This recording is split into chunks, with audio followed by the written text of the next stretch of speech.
अच्छा जी, जब हम राउटर को चेक करते हैं इनिशियल स्टेज पे, जब हम टोपोलॉजी बनाते हैं, आपने इसकी प्रैक्टिस की होगी स्टैटिक राउटिंग में, अली बाबर ने आपको करवाया होगा कि जब हम जो है वो किसी राउटर पे राउटिंग टेबल चेक करते हैं इनिशियल स्टेज पे टोपोलॉजी बनाने के बाद, तो हमें सिर्फ और सिर्फ डायरेक्टली कनेक्टेड नेटवर्क्स नजर आते हैं।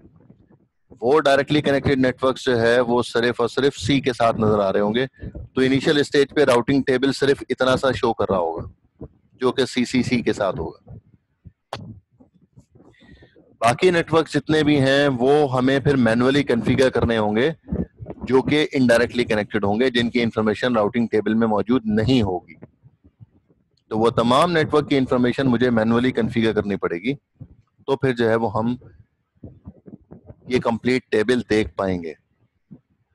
इसमें जो इम्पोर्टेंट चीज है, जो कि इसको सर्कल बना के हाईलाइट भी किया हुआ है, जैसे हम बता रहे हैं कि हम जो है वो यहाँ पर देख रहे हैं 1/0।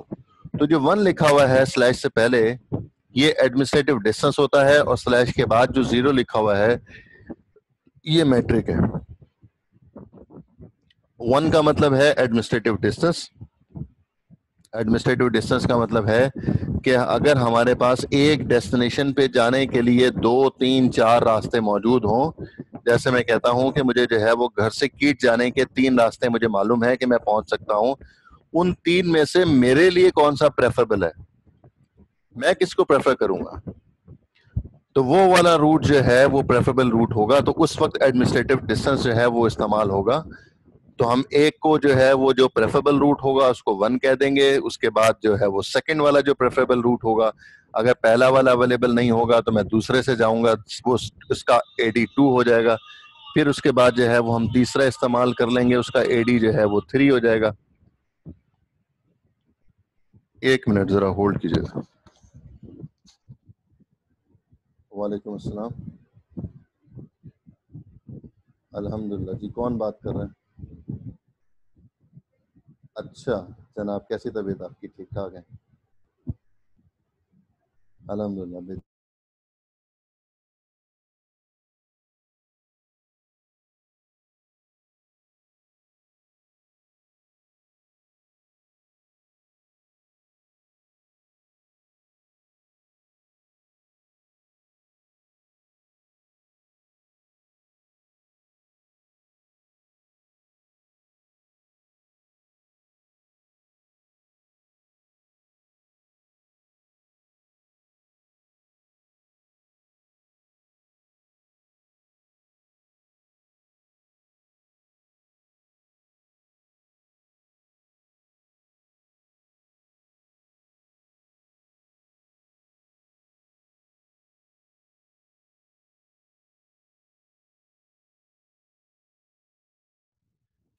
जी स्टूडेंट्स, इसमें जो हम कहते हैं कि हमारे पास अगर 3 रास्ते हों तो हम उनमें से जो है वो कोई प्रेफरेबल रूट जो है वो सिलेक्ट कर लेंगे, तो वहां पर हम AD इस्तेमाल करेंगे।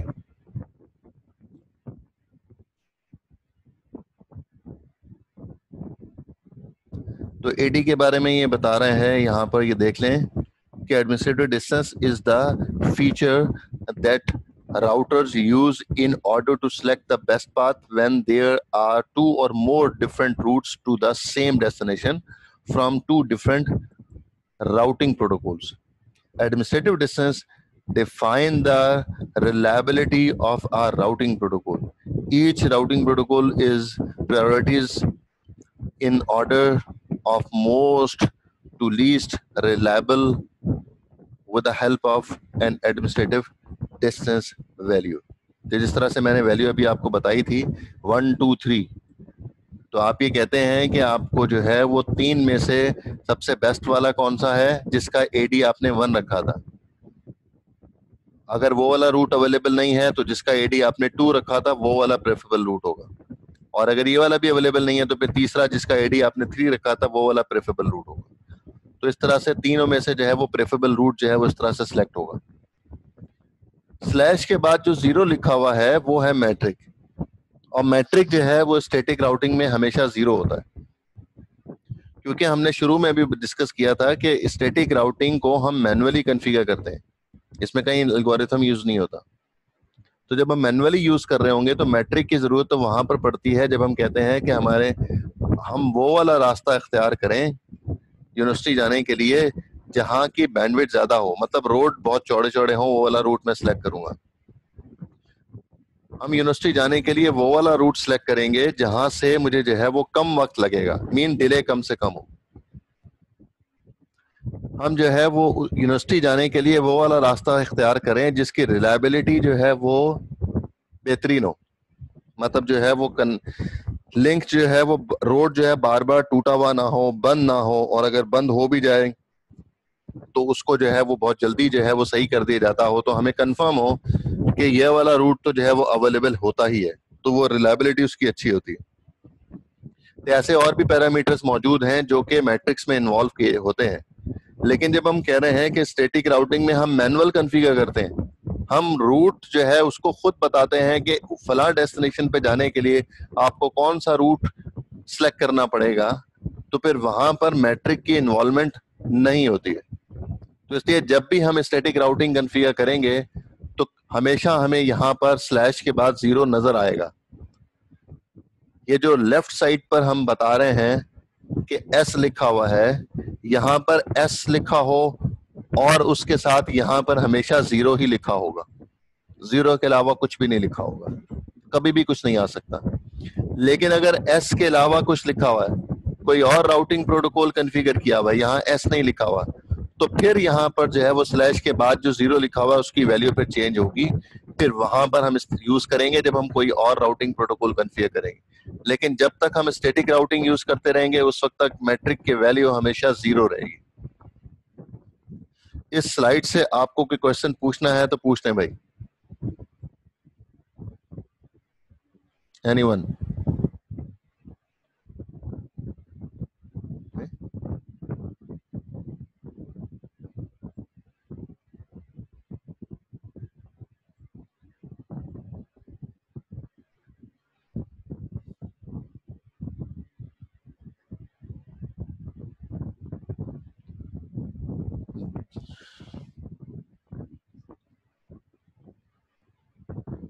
किसी का कोई क्वेश्चन नहीं है?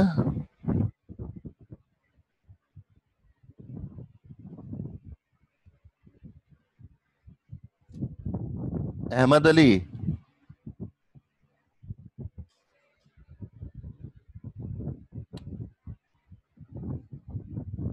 ये जो 1 लिखा हुआ है इसका क्या मतलब है? मैं इसको हाईलाइट करके दिखा रहा हूं। ये जो 1 लिखा हुआ है इसका क्या मतलब है?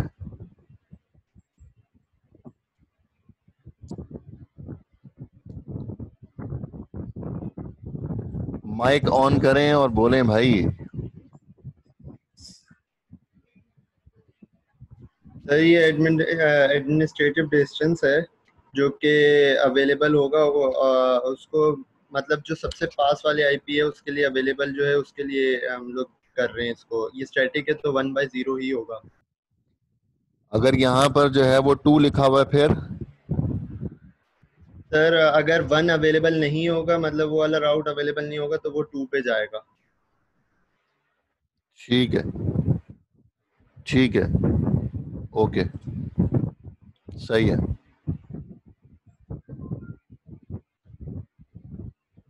इल्हान शाह,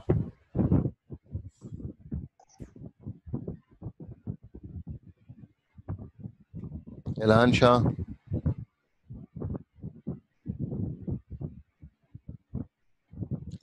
जी भाई, ये स्लैश के बाद जो 0 लिखा हुआ है ये क्या चीज है? और यहाँ पर हमेशा 0 ही होगा, यहाँ पे 2 3 5 हो सकता है?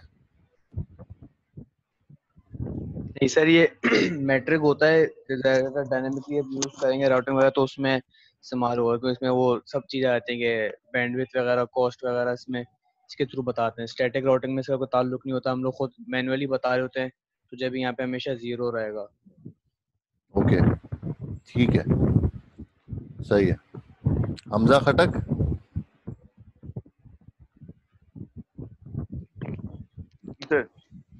हाँ जी, वालेकुम अस्सलाम। ये एस और सी से क्या मुराद है? ये जो फर्स्ट लेफ्ट साइड पे कॉलम में मैंने हाईलाइट किया है, कहीं पर एस लिखा हुआ है, कहीं पर सी लिखा हुआ है, इसका क्या मतलब है?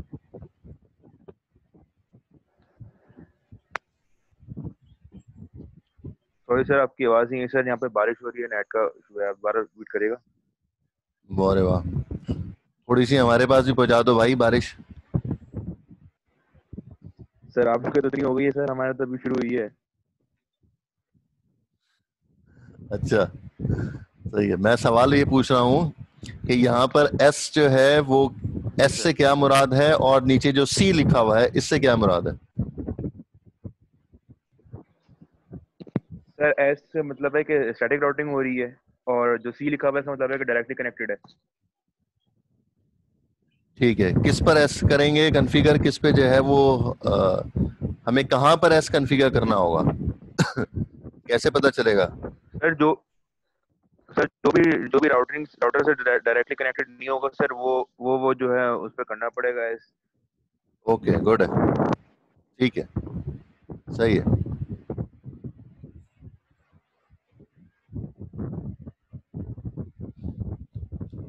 ठीक है जी, स्टैटिक राउटिंग और डायनामिक राउटिंग में डिफरेंस हमने जो है वो काफी हद तक बता दिया था। स्टैटिक राउटिंग वहां की जाती है कॉन्फ़िगर जहां पर स्मॉल नेटवर्क होता है, वहां पर कॉन्फ़िगर की जाती है जहां पे मुझे मैन्युअली कंट्रोल करना हो, वहां पर कॉन्फ़िगर किया जाता है जहां पर जो है वो मुझे राउटर्स पे लोड कम रखना हो, क्योंकि ट्रैफिक का लोड तो ऑलरेडी मौजूद होता है, तो हमें उस पे जो है वो प्रोटोकॉल का लोड अगर कम करना है तो मैं स्टैटिक राउटिंग कॉन्फ़िगर करूंगा, क्योंकि ये एल्गोरिथम इसमें इन्वॉल्व नहीं होते, किसी किस्म का जो है वो एक्स्ट्रा लोड इसके ऊपर नहीं पड़ता। हम जो है वो मैनुअल कॉन्फ़िगर करते हैं और वहां पर कॉन्फ़िगर करते हैं जहां पर कोर नेटवर्क होता है, जहां पर सर्वर्स लगे होते हैं, सर्वर के साथ जो राउटर्स होते हैं उन पे सबसे ज्यादा लोड होता है। मिसाल के तौर पे अगर आप कहते हैं कि जीमेल का सर्वर है, तो जितने भी जीमेल के अकाउंट जिन लोगों ने बनाया होगा, जिनको ईमेल जा रही है, जिन्होंने ईमेल करनी है, वो तमाम के तमाम जीमेल के सर्वर को एक्सेस कर रहे होंगे, तो उनके साथ जो राउटर लगे होंगे उसके ऊपर ट्रैफिक सबसे ज्यादा होगा, उसने इन और आउट करना होगा, थ्रूपुट बहुत ज्यादा अगर होगा तो तभी जो है वो लोगों को एंटरटेन कर सकता होगा। तो उस जगह पर फिर स्टैटिक राउटिंग कॉन्फ़िगर की जाती है, क्योंकि उस पर लोड कम से कम रखा जाता है। ऑलरेडी ट्रैफिक का लोड इतना ज्यादा है कि डायनामिक राउटिंग अगर उस पर कॉन्फ़िगर कर दिया गया तो वो ऑलरेडी जो है वो इतना हैवी होने के बाद ये डायनेमिक राउटिंग का लोड भी उसके ऊपर पड़ गया, तो फिर ट्रैफिक जो है वो स्लो हो जाएगा, उसका थ्रूपुट कम हो जाएगा। तो इसलिए वहां पर स्टैटिक राउटिंग कॉन्फ़िगर किया जाता है कोर नेटवर्क्स पर।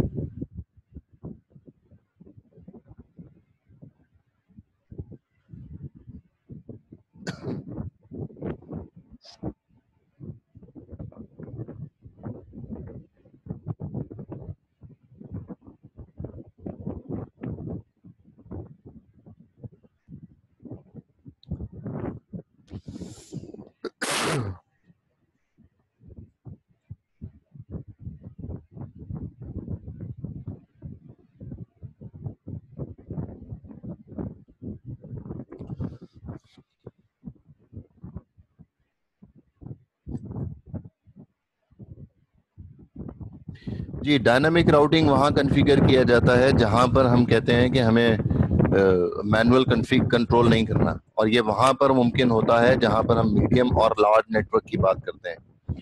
मुझे 5 राउटर को तो मैं कॉन्फ़िगर कर सकता हूँ, अगर मुझे 50 राउटर 500 राउटर की बात की जाए, चलो 50 राउटर के ऊपर जो है वो दिल पे हाथ रख के हम जो है वो कॉन्फ़िगर कर लेते हैं एक मरतबा। लेकिन जो है जब मैं कहता हूँ 500 राउटर्स पर, 5000 राउटर पे इतना बड़ा नेटवर्क अगर मौजूद है, तो तमाम जगहों पर जो है वो फिर हम स्टैटिक राउटिंग कॉन्फ़िगर नहीं कर सकते। फिर हम कहते हैं dynamic routing protocol, automatically router जो है वो अपडेट होता रहे और उसकी जो है वो पैकेट जो है वो फॉरवर्ड करता रहे। तो एल्गोरिथम उसमें जो है वो रन होते हैं, उन एल्गोरिथम के बेसिस पे राउटर जो है वो बेस्ट पाथ खुद सेलेक्ट कर रहा होता है। टोपोलॉजी चेंज होती रहे डजंट मैटर, कोई फर्क नहीं पड़ता। स्टैटिक राउटिंग में टोपोलॉजी अगर चेंज हो गई तो सब कुछ स्टॉप हो जाता है, आप पैकेट को फॉरवर्ड नहीं कर सकते। आपने एक रूट उसको डिफाइन किया हुआ है, वो रूट डिस्कनेक्ट हो गया, ठीक है। जिस तरह से आपने अभी देखा था कि आप जो है वो एक दिन पहले गए थे तो आपको रोड नजर आ रहा था, अगले दिन जो है वो रोड नजर ही नहीं आ रहा था, बह गया था वो रोड, उसके ऊपर से पानी इतना बह रहा था कि आपको रोड ही नजर नहीं आ रहा था। तो रूट ही अवेलेबल नहीं है। जब रूट अवेलेबल ही नहीं है तो आप कैसे जो है वो पैकेट को भेज सकते हैं, या कोई गाड़ी या कोई बाइक वहां से जा सकती है। तो स्टैटिक राउटिंग में जब हम मैनुअल कॉन्फ़िगर करते हैं तो सबसे बड़ा ड्रॉबैक उसका वही होता है कि अगर जो है वो रूट अवेलेबल नहीं होता वो वाला, तो पैकेट जाना बंद हो जाते हैं, पैकेट जो है वो स्टॉप हो जाते हैं। तो जब तक एडमिनिस्ट्रेटर या जो इसके कंट्रोल में वो राउटर्स हैं वो नया रूट डिफाइन नहीं करेगा, उस वक्त तक पैकेट जाना शुरू नहीं करेंगे। जिस तरह से आप कहते हैं कि आप घर जाने के लिए कीट से निकले हैं और घर जाना है आपने, तो आपको पता चला कि कॉजवे तो बंद हो गया, अब कॉजवे से जो है वो आप नहीं जा सकते हैं अपने घर, तो आपके पास ऑल्टरनेटिव रूट होना चाहिए। अगर है तो, अगर ऑल्टरनेटिव रूट आपके पास है कि आप जो है वो शाफिसल की तरफ से चले जाएं, आप लांडी की तरफ से जो है वो घर जा सकते हैं, तो ये दो रूट आपके पास और भी मौजूद हैं, सब्स्टिट्यूट रूट मौजूद है। लेकिन जब एडमिनिस्ट्रेटर ने कॉन्फ़िगर ही किया हुआ है कि आपको जाना ही घर अपने जो है वो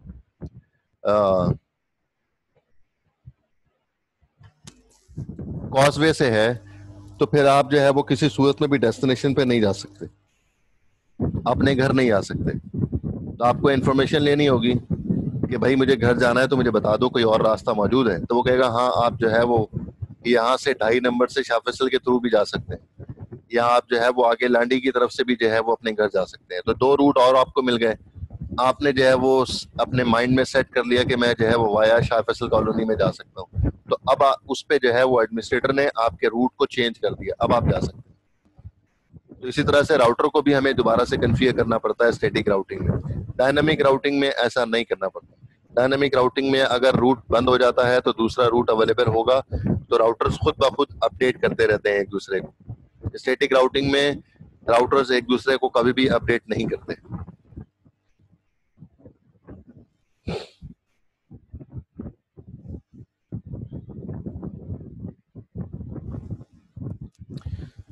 हाँ जी, अब हम बात कर रहे हैं सिंपल स्टैटिक राउटिंग की।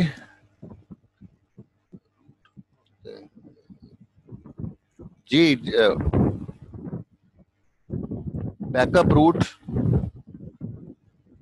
रूट तो होते हैं स्टैटिक में भी और डायनामिक में भी, दोनों में होते हैं बैकअप रूट। लेकिन हम बैकअप रूट स्टैटिक राउटिंग में कितने बना सकते हैं, इसका जवाब मैं थोड़ी देर में आपको दूंगा जब मैं कॉन्फ़िगर कर रहा हूँगा। तो उसमें देखिएगा कि हम जो है वो मेन रूट को ही जो है वो बनाने में इतनी परेशानी हो जाती है कि बैकअप रूट को बनाने में जो है वो और जो है वो टाइम लग जाएगा आपको।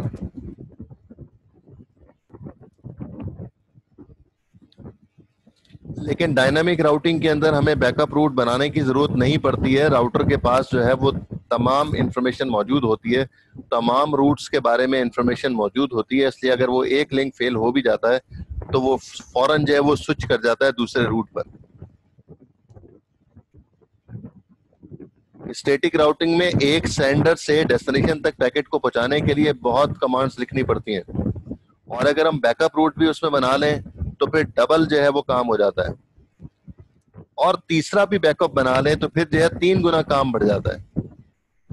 ऑलरेडी हम कहते हैं कि स्मॉल नेटवर्क पे कॉन्फ़िगर किया जाता है, तो उस पे जो है अगर हम जो है वो 2 बैकअप रूट उसके और ले लें तो फिर जो है वो बहुत ज्यादा काम जो है वो लोड उस पर पड़ जाएगा।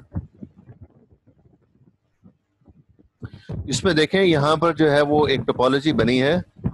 इस टोपोलॉजी के अंदर हमें जो है वो राउटर को कॉन्फ़िगर करना है। जब हम राउटर को कॉन्फ़िगर करेंगे तो हमें जो है वो इस पे स्टैटिक राउटिंग कॉन्फ़िगर करनी है तमाम राउटर्स के ऊपर।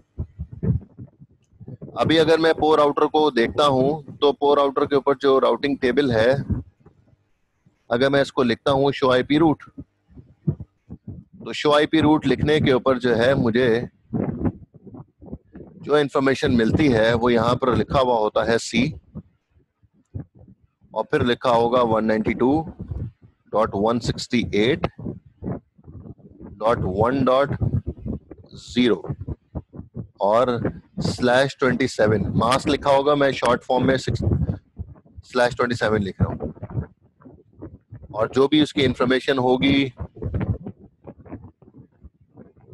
1/0, और फिर उसके बाद जो है वाया लिखा होगा। वाया क्या लिखे भाई? क्या नाम है? अब्दुल्ला, मोहम्मद अब्दुल्ला। वाया क्या लिखे? ये सर हम ये फर्स्ट वाले में सर वाया हमारे पास जाएगा। ये पोर आउटर पे मैं कन्फिगर कर रहा हूँ, जो लेफ्ट साइड पे राउटर है, पोर आउटर। Yes sir. सर ये वाया जाएगा 192.168.1.65। 1.65 जाना कहाँ है? सर इस पे भेजना है ना आपने, क्या नाम है इसका, पिकलेट। नहीं ना, पिगलेट पे कब भेजना है? ये तो डेस्टिनेशन एड्रेस है ना ये वाला, ये देखो जिसको मैंने हाईलाइट किया है, ये सी के बाद जो लिखा हुआ है कि जो है वो इस जगह पे जाना है। ये सर ये सेकंड वाला जो है, कहाँ पर होगा वाया रूट? इधर ये नजर नहीं आ रहा, थोड़ा सा वो हो रहा है, ब्लर हो रही है ना इमेज। हाँ इमेज ब्लर हो रही है, क्या हो गया? इतनी साफ सुथरी पिक्चर है भाई। सर वो इश्मा, इश्मा या तो जो है वो गंदा हो रहा है या फिर तुम्हारी स्क्रीन पे कुछ डस्ट लगी हुई है। सर मैं असल में पीछे बैठा हुआ था, अभी आगे हूँ।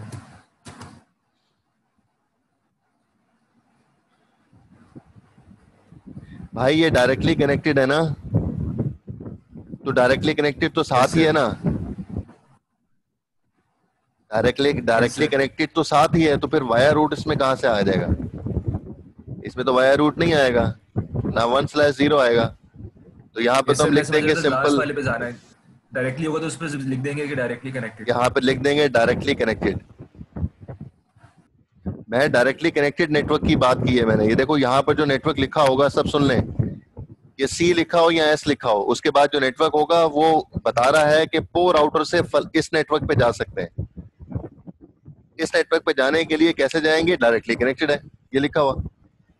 Yes sir. जी जनाब। तो दूसरा नेटवर्क आ गया सी, एक और नेटवर्क डायरेक्टली कनेक्टेड है, वो लिखा हुआ है 192.168.164/27। अब ये तुम लोग सारे के सारे परेशान होते रहो कि ये उधर तो आईपी जो है वो 65 और 66 लिखी हुई है, लेकिन मैं ऊपर जो है लिख रहा हूँ .64। मैंने पिछली क्लास में आपको कहा था कि किसी आईपी को किसी मास्क के उसके मास्क के साथ अगर हम लॉजिकल एंड ऑपरेशन परफॉर्म करते हैं तो हमेशा उसका नेटवर्क एड्रेस निकलता है। ये प्रैक्टिस आपको डीसीएन के टीचर ने भी करवाई थी और आपको भी जो है पिछली क्लास में हल्की सी एंड देके मैंने आगे चला था। मैंने कहा था कि आप इसकी प्रैक्टिस कर लीजिएगा।